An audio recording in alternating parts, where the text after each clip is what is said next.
Rise! I will give you the greatest games on earth! Show them you can fight or die trying. From the producers of 300. A 4-horse race is a suicide. Let the games begin! Starring Oscar winner Anthony Hopkins. Behold, this arena will be built for Rome. Rise or die. Those About to Die. A new Peacock original series streaming July 18th. On January 30th of 1947, a mighty blizzard steamrolled over all of southern Saskatchewan. It rendered it paralyzed, forcing the entire region to remain totally shut down. Hi, I'm Chris May, writer, producer, and host of This Day in Weather History, now in its second year from the Weather Network in Canada.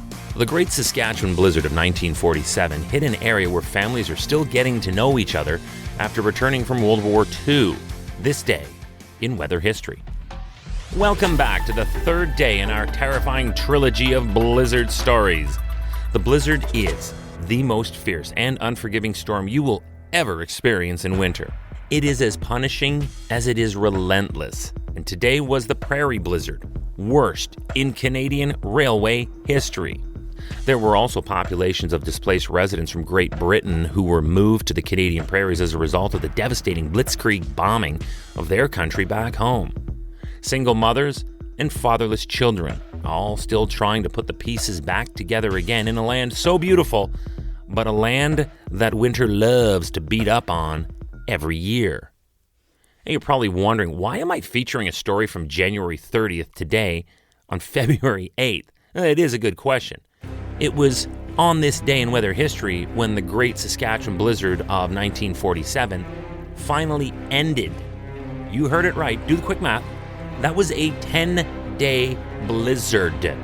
Remember that criteria that I keep dropping about the definition of a blizzard? Let's go over it again. A number of things must happen, 4 consecutive hours. 10 days is ridiculous. Southern Sask was effectively totally shut down through February 8th. And as I said earlier, Environment Canada called the storm the worst in Canadian railroad history. The snow piled up and then was blown all around, creating almost Middle Arabia-sized sand dunes made of snow. It was an impossible situation. The Regina Leader-Post newspaper tried everything to keep up with the news and updates for their readers, as the paper was back then the leading means for communication in those times. But after a while, even for them, it became too much. During the 10-day flight of this storm, the headline of this paper read on one of the days, "Province, just one big snowdrift." That was effectively the writer throwing up their hands, exclaiming, "That's it! I'm out! I got no more! This is insanity!" The snowdrifts blocked roads and rail lines from Calgary all the way to Winnipeg, my goodness. And some of that stayed in place until spring. In so many places, and because of that epic drifting I described a moment ago, only the tops of telephone poles, oh my gosh, were visible in some communities. And transportation to the province, of course, as I mentioned for about the third or fourth time, now was ground to a halt. No kidding, you could only see the tops of telephone poles. Welcome to year 2 of this podcast.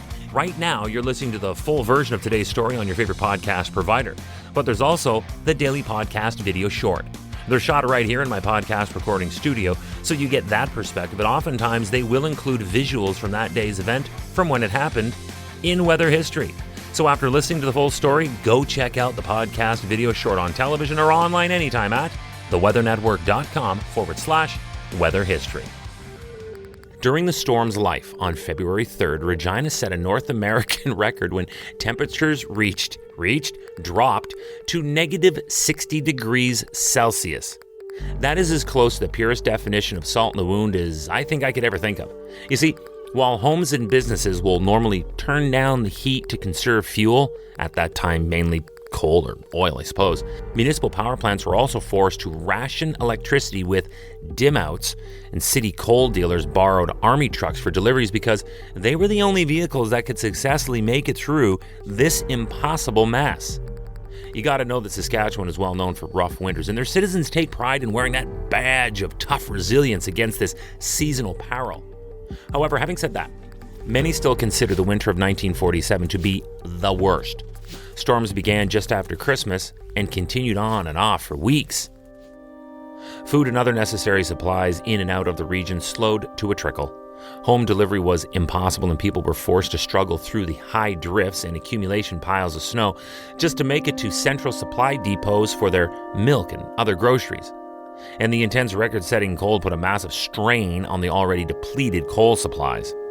For farmers, it was a whole different hell.